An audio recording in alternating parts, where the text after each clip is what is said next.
Ang kaharian ng mga panaginip. Noong unang panahon, may isang binatang nagngangalang George. Nakatira sila ng kanyang matandang ama malapit sa isang burol. Nagtatanim sila sa bukirin na nagbigay sa kanila ng medyo komportableng buhay. Gayunpaman, mababa ang tingin sa kanila ng iba. Tingnan mo ang sira-sira nilang damit! Kung pinalawak lang nila ang bukirin nila, mas marami sana silang pera. Mas magandang bahay. Mas maganda sana lahat. Nakakaawa naman sila. Kinukutya ng taong bayan sina George at ang ama niya nang hindi nila nalalaman.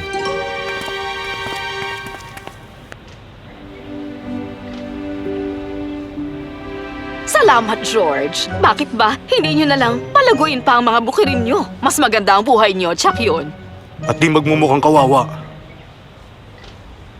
Alam nyo, sapat naman ang inaani namin. At gustong-gusto ko talagang pagmasdan ng paglubog ng araw, pati na ang mga ibon. Tama siya. Napakahalaga ng trabaho natin. Pero maganda ring napapahalagahan natin kung gaano kaganda ang buhay natin, hindi ba? Pero hindi ito maintindihan ng mga tao sa bayan nila. Panoorin ang paglubog ng araw. Tignan ng mga ibon. Ano mapapala natin doon? Kakaiba talaga sila. Para silang may sariling mundo.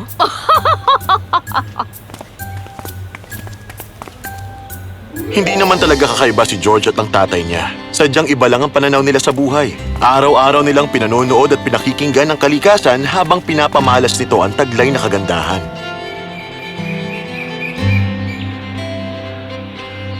Anak, huwag kang makinig sa mga taong yun. Ituon mo ang atensyon mo sa mga kumakaluskus na puno at mainit na araw. Ang pagpapahalaga mo sa ganda ng buhay ang dapat mong pagtuunan. Naiintindihan ko po. Salamat po dahil sa mga tinuro ninyo. Naging kontento na po ako sa buhay ko.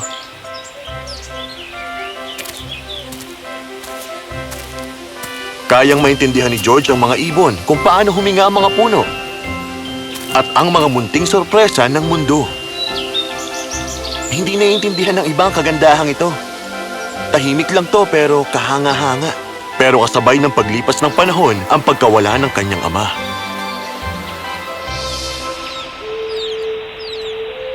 Namimiss na po kita, Ama. Tanging ang tatay niya ang naging kaibigan niya sa buhay. Sa araw-araw na pagtatrabaho ni George, lagi siyang nakangiti at parang walang nangyari.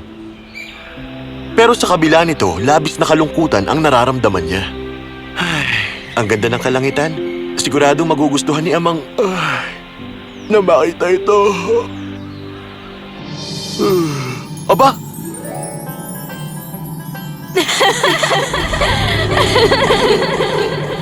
Namangha si George nang makita ang prinsesa.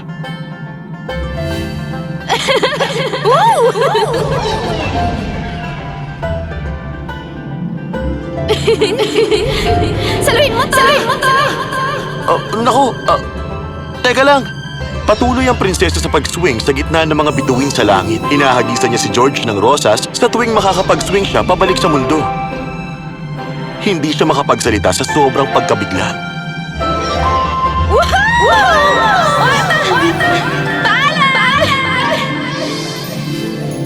Ha? Teka! Bumalik ka! Bumalik ka! Ha?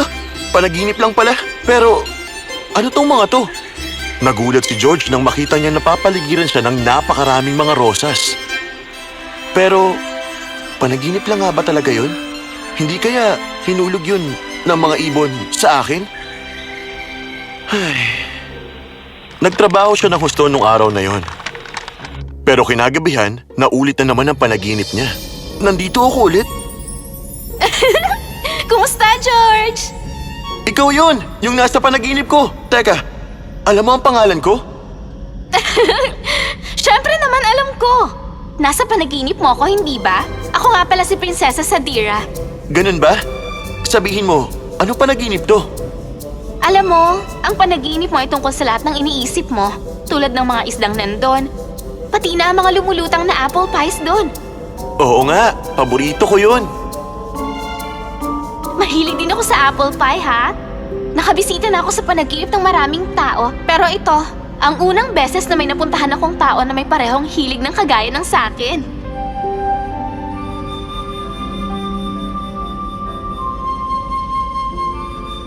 Bakit gusto mo ang mga yun?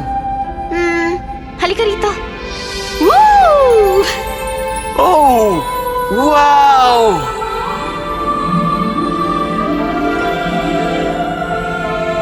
Aba, napakaganda rito. Oo naman, syempre.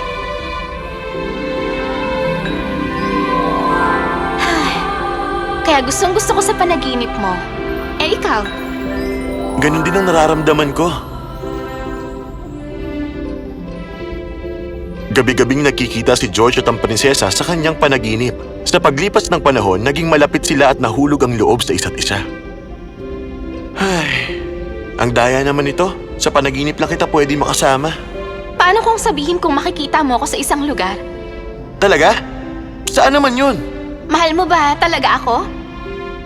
Sadira, mahal kita higit sa kahit anumang bagay. Sabihin mo na, dali dahil mag-uumaga na. Makikita mo ako sa kaharian ng mga panaginip. Nasaan yun? Kung saan nagtatagpo ang mga ulap at ang lupa, hihintayin kita. Hanggang sa muli! Paalam! Sadira! Kaharian ng panaginip? Sige, prinsesa. Hahanapin kita. Sinimulan agad ni George ang paglalakbay niya. Narating niya ang iba't ibang lugar at nakilala ang maraming tao. Naging matagal ang paghahanap niya hanggang... Sa wakas, nakita ko na rin! Sabik na sabik niyang pinagpatuloy ang paglalakbay at narating ang isang masukal na gubat. Wag! Naku, ano yun? Ginalugad niya ang kagubatan at nakita ang isang matandang lalaki na may mahaba at pilak na balbas. Tinali siya ng dalawang malalaking nilalang. Ano ba? Pakawalan niyo ko rito! Wala ka nang magagawa, tanda. Siguradong matutuwa ang hari naming makita ka, tol. Pangas kayo! Gustong tulungan ni George ang kawawang lalaki. Tumingin siya sa paligid pero isang sanga lang ang nakita niya. Kailangan kong gawin to. Yeah! Sino naman ang lalaki ito? At bakit naatakihin na tayo ng isang pirasong sanga? Sa tingin niya yata matatalo niya tayo gamit ang isang sanga. Nako! Pakiusap! Tulungan niyo ako! Pakiusap! Tila naintindihan ng kagubatan ang gusto niyang mangyari. Dahil ilang sandali pa, may kakaibang nangyari. Ha? Ano to? Anong nangyayari? Aray! Hindi! Ang lalaking yun! Ay! Ang paa ko! Silbi nito! Nagtaka si George sa mga nangyaring yun. Pero agad niyang pinakawalan ng lalaki at tumakbo sila palabas ng gubat. Sino po ang mga yun?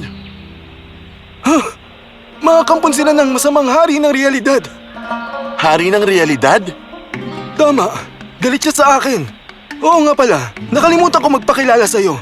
Ako ang hari ng panaginip at ikaw namang binata. Siguradong may mabuti kang puso para tulungan ng ganon ng kagubatan kanina. Para saan po yan, kamahalan? Makikita mo. Wow! Naku, ako nga po pala si George. Alam ko. Halika. Humakbang si George sa isang lagusan at agad nagsara ang mga ulap sa paligid nito. Wow! Ang ganda, di ba? Tayo na. Hindi siya makapaniwalang meron talagang kaharian ng mga panaginip. Diyan kami kumukuha ng mahiwagang stardust namin. At doon naman bumabalik ang mga pagod naming mga panaginip para magpahinga pagkatapos ng trabaho nila.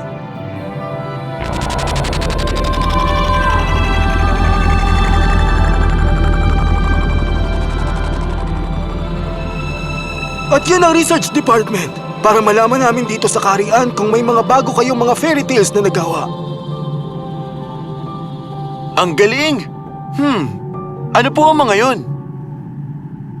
Sila ang mga Drumballs. Nagtatrabaho sila sa akin at sinisigurado nilang lahat ay maayos dito sa kaharian namin, dito sa panaginip. Para pong isang panaginip. Tulad ng isang magandang panaginip. Pero mayroon ding mga di magandang panaginip. Di Di nagtagal ay narating din nila ang kastilyo. Ang loob ng mga pader nito ay nababalutan ng mga maliliit at kumikinang na mga palamuti. Ano pong meron sa loob ng mga ito? Yan ba? Yan ang mga panaginip. Kasalukuyan silang nagpapahinga. Pumasok sila sa isang malaking kwarto kung saan naroon ang malaking controller na may tumutunog na buttons at kakaibang lever.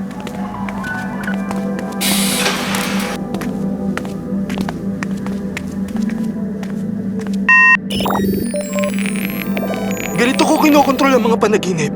Mayroon 3 klase nito. Ang magandang panaginip ay para sa mabubuting tao. Ang nightmares po, para sa masama. Tama ka. Mayroon ding dream goblins. Gusto ko ring masayahan minsan. Ano po ang mga dream goblins? Nanaginip ka na ba na gusto mong tumakbo pero di mo magawa? Yung parang huminto ka na lang. O yun bang ang bagal mong tumakbo? Naku, opo. Ayoko ng mga ganong panaginip. Ang totoo niyan, ang mga dream goblins ang humahawak at pumipigil sa'yo sa mga ganong klaseng panaginip. Tapos, tatakas sila bago ka pa magising. Pero di ko na sila ulit hahayaang lumapit pa sa'yo. Ito ang mga bangungot. Nakakatakot na mga mangkukulam at malalaking halimaw.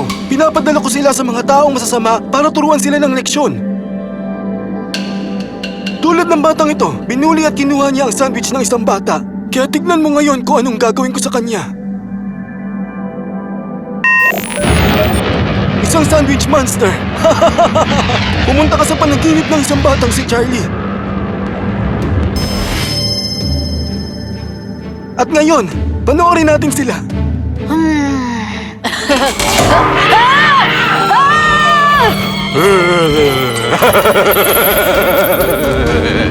Wag!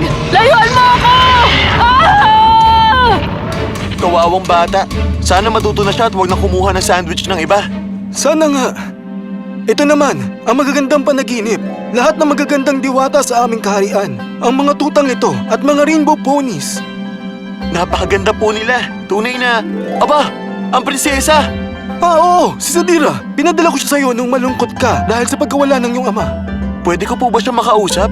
Siyempre iyo. Sandali lang at ilalabas ko siya dyan.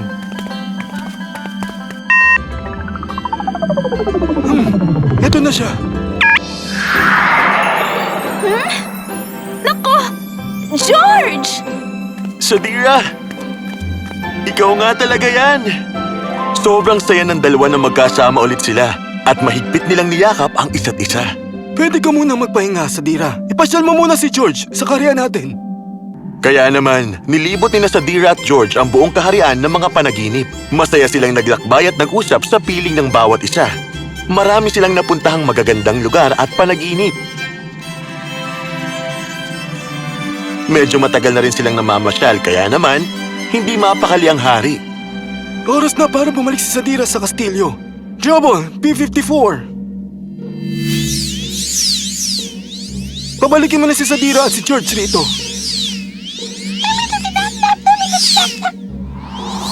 Naglakbay ang Drobo sa buong kaharian ng mga panaginip. Di nagtagal ay nakita sila nito.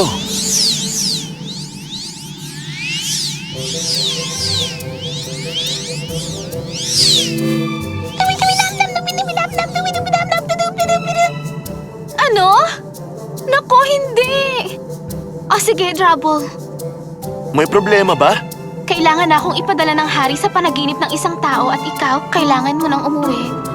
Di maaari. Hihiling ako sa hari na palayain ka niya. Bumalik ang dalawa sa kastilyo at agad na kinausap ni George ang hari.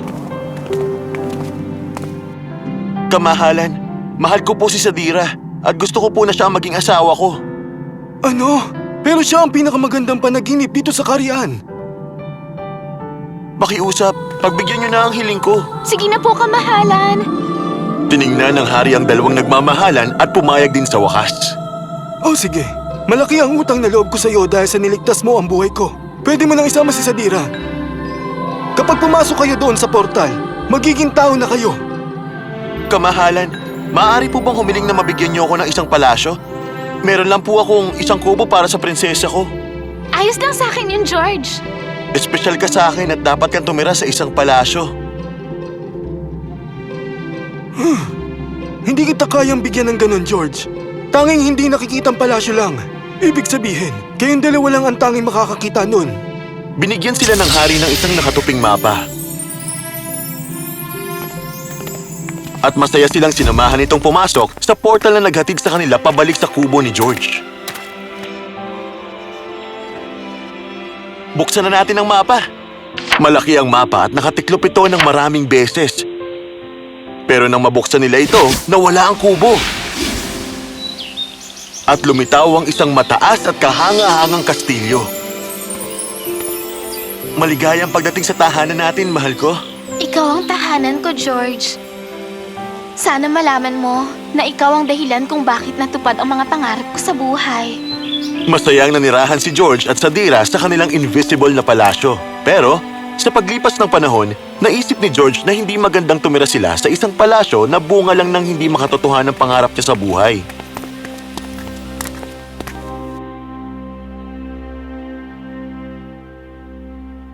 Nakikita kong kumakain ako ng cake, pero ang totoo, tinapay lang naman to. Mahal ko, ayos lang bang itiklop na natin ang mapa? George, yun talaga ang gusto ko sa simula pa lang. Hindi dahil nasa panaginip ako noon, gusto ko nang mabuhay sa mundong hindi naman totoo.